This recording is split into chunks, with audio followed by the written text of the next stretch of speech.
Perkenalkan, nama saya Chandra. Di sini saya akan menjelaskan tentang konsep pertumbuhan ekonomi. Pertumbuhan ekonomi adalah peningkatan kegiatan ekonomi masyarakat yang menyebabkan kenaikan produksi barang dan jasa.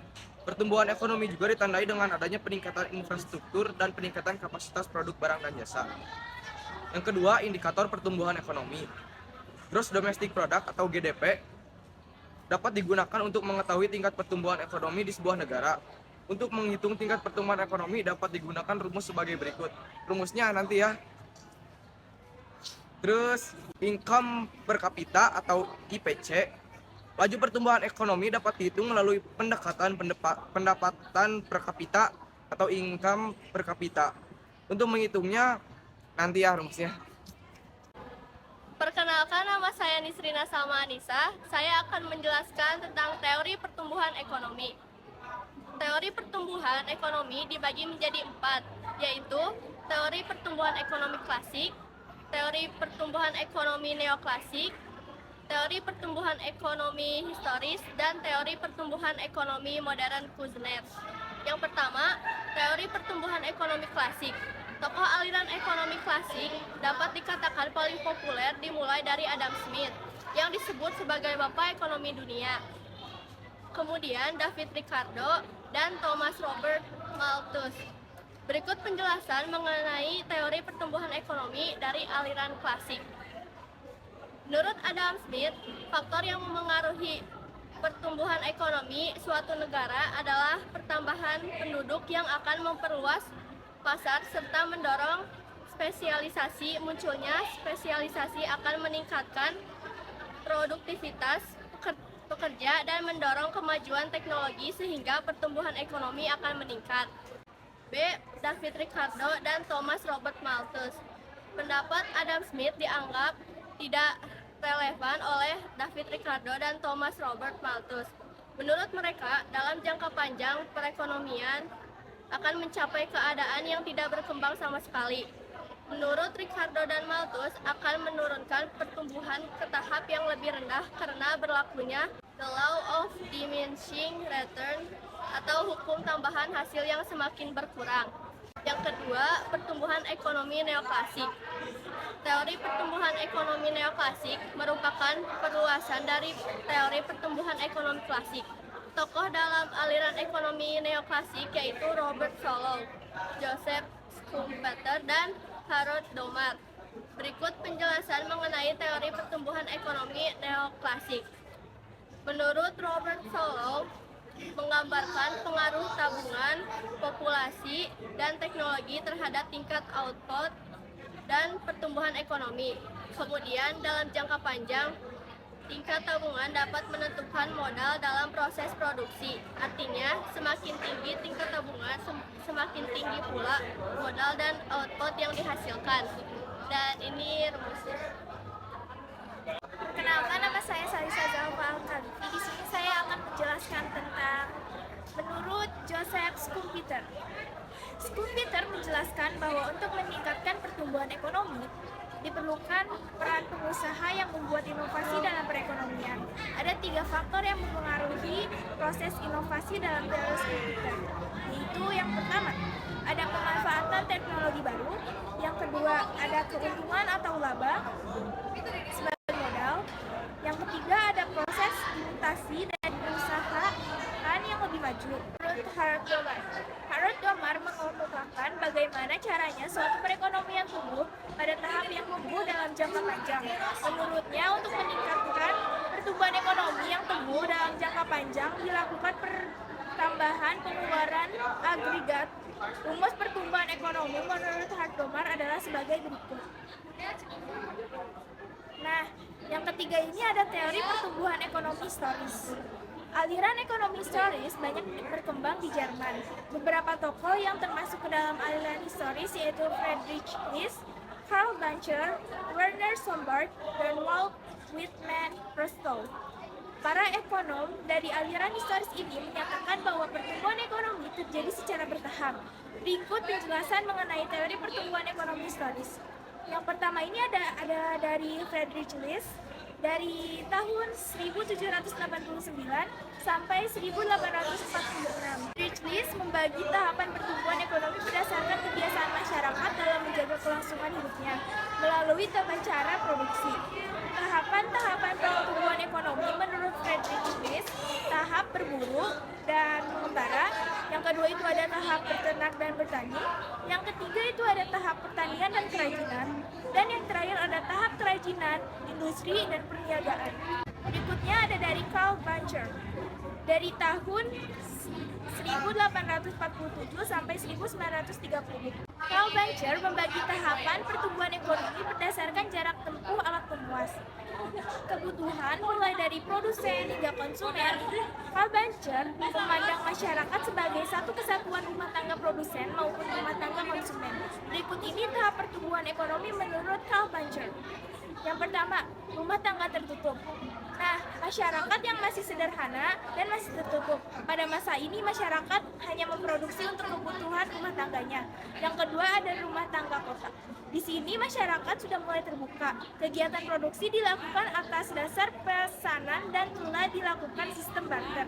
Yang ketiga ada rumah tangga bangsa. Terbentuk karena adanya hubungan antara satu kota dengan kota lainnya, ruang lingkup pasar dalam rumah tangga ini sudah semakin luas. Yang keempat, yang terakhir ada rumah tangga dunia. Telah membentuk masyarakat yang lebih luas, berbeda dengan rumah tangga lainnya dari segi teknologi, produksi, jenis, dan jumlah yang dihasilkan. Perkenalkan, nama saya Wulan Ramalia Suciani. Saya akan menjelaskan bagian C. Wemer Sombart 1863 sampai 1941. Wemer Sombart merupakan seorang ekonom dan sosiolog yang membuat tahapan pertumbuhan ekonomi masyarakat berdasarkan susunan organisasi dan ideologi masyarakat. Berikut adalah tahapan pertumbuhan ekonomi menurut Wemer Sombart. Yang pertama, tahap pertama, zaman perekonomian tertutup. Masyarakat pada zaman ini menghasilkan barang secara terbatas dan melakukan segala sesuatu berdasarkan kekeluargaan. Zaman perekonomian tertutup dibedakan menjadi dua, yaitu zaman perekonomian desa dan zaman feodal. Tahap kedua yaitu zaman kerajinan dan pertumbuhan. Pada zaman ini masyarakat sudah mulai melakukan pembagian kerja dalam kegiatan ekonomi. Setiap penduduk bekerja sebagai petani, pengrajin, peternak, dan sebagainya. Kemudian mereka mengadakan pertukaran hasil produksi. Yang ketiga, tahap kapitalis. Pada zaman ini telah muncul kaum kapitalis atau pemilik modal. Dalam kegiatan perekonomian, Wemer Sombart membagi zaman kapitalis menjadi 4, yaitu yang pertama, zaman kapitalis purba atau prakapitalis, yaitu usaha yang dilakukan hanya untuk memenuhi kebutuhan individu dan kelompok. Yang kedua, kehidupan antar individu atau kelompok masih ditutup. Dan yang ketiga, perekonomian masih statis. Yang kedua, zaman kapitalis media atau kapitalis menengah. Yang pertama, mulai terjalin hubungan antar individu dan kelompok. Kemudian kegiatan ekonomi bertujuan mengajar keuntungan dan perekonomian bersifat dinamis. Yang ketiga, zaman raya atau kapitalis tinggi. Yaitu di zaman ini mulai adanya persaingan yang tidak wajar, adanya monopoli dari perusahaan-perusahaan besar, produksi dan perbagian dilakukan secara besar-besaran, dan yang terakhir, kaum kapitalis yang menguasai pra-buruh. Dan yang terakhir, ada zaman akhir atau sosialisme. Pada zaman ini yaitu yang pertama adanya keinginan untuk mencapai kesejahteraan bersama, yang kedua adanya campur tangan pemerintah dalam perekonomian, dan yang terakhir adanya kaum kapitalis terdesak oleh kaum sosialis. D. Walt Whitman Rostow 1916 sampai 1979. Walt Whitman Rostow membagi tahap-tahap pertumbuhan ekonomi sebagai syarat pembangunan untuk mencapai tahapan yang lebih maju. Berikut menjelaskan tahapan pertumbuhan ekonomi menurut Rostow. Yang pertama, ada tahap masyarakat tradisional. Pada masa ini, masyarakat mengenal ilmu pengetahuan teknologi produksi yang dilakukan masih menggunakan cara tradisional. Yang kedua ada tahap prasyarat tinggal landas. Pada masa itu, masyarakat sudah mengenal teknologi dan inovasi. Yang ketiga, tahap tinggal landas. Industrialisasi pada masa ini sangat meningkat. Kemudian investasi dan tabungan masyarakat pun turut meningkat. Yang keempat ada tahap kematangan ekonomi. Penggunaan teknologi produksi sudah mengarah ke cara yang efektif dan efisien. Selain itu ada juga diversifikasi industri, perekonomian pun berada pada tahap stabil. Yang kelima, ada tahap konsumsi massal tingkat tinggi. Pada masa ini terdapat perluasan konsumsi masyarakat atas barang dan jasa. Pertumbuhan ekonomi yang dicapai bertujuan untuk mempertahankan kemakmuran. Perkenalkan, nama saya Aulia Fadila. Sini saya akan melanjutkan penjelasannya.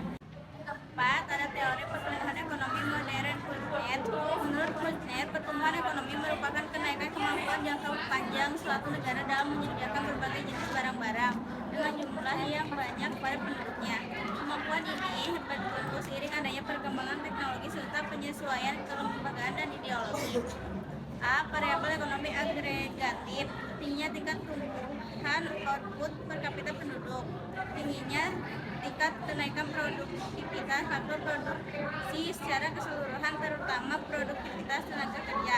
B. Variabel transformasi struktural. Tingginya tingkat transformasi struktur ekonomi dan tingginya tingkat transformasi sosial dan ideologi. C. Pertumbuhan ekonomi internasional. Kecenderungan negara-negara maju secara ekonomis ingin menjangkau seluruh dunia untuk mendapatkan pasar dan bahan baku. Dan pertumbuhan ekonomi ini hanya terbatas pada sepertiga populasi dunia. D. Konsep pembangunan ekonomi. Satu pengertian pembangunan ekonomi. Adam Smith dalam Suryana 2010-53. Pembangunan merupakan proses perpaduan dua aspek utama, yaitu pertumbuhan output total dan pertumbuhan penduduk. Menurut Michael Todaro dalam Suryana 2010-4, pembangunan diartikan sebagai proses dimensional yang melibatkan perubahan-perubahan besar dalam struktur sosial, sikap-sikap mental yang terbiasa, dan lembaga nasional, termasuk pula percepatan atau akselerasi pertumbuhan ekonomi, pengangguran, kesenjangan, dan pemberantasan kemiskinan absolut. Menurut Sadono Sukirno 2011-423, pembangunan ekonomi adalah pertumbuhan ekonomi yang diikuti oleh perubahan dan struktur dan corak kegiatan ekonomi.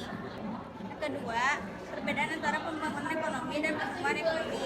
A. Pembangunan ekonomi, proses perubahan yang dalamnya terdapat upaya perbaikan termasuk peningkatan pendapatan melalui produksi per kapita.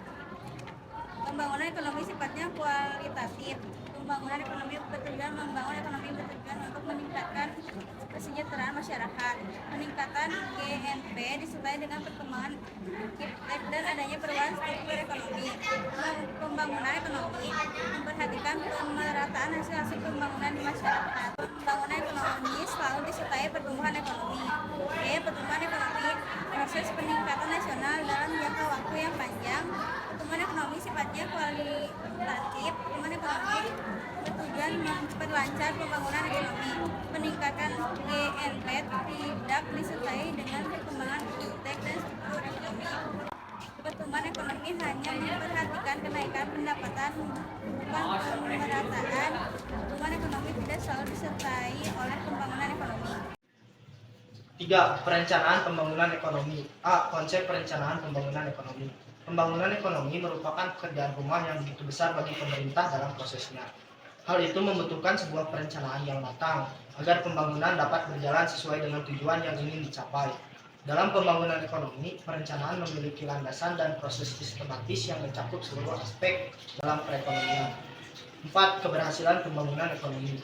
Proses pembangunan ekonomi yang dilakukan selama bertahun-tahun tentunya diharapkan dapat menghasilkan keberhasilan yang menjadi tujuan bersama, yaitu pemerataan kesejahteraan masyarakat dalam pembangunan.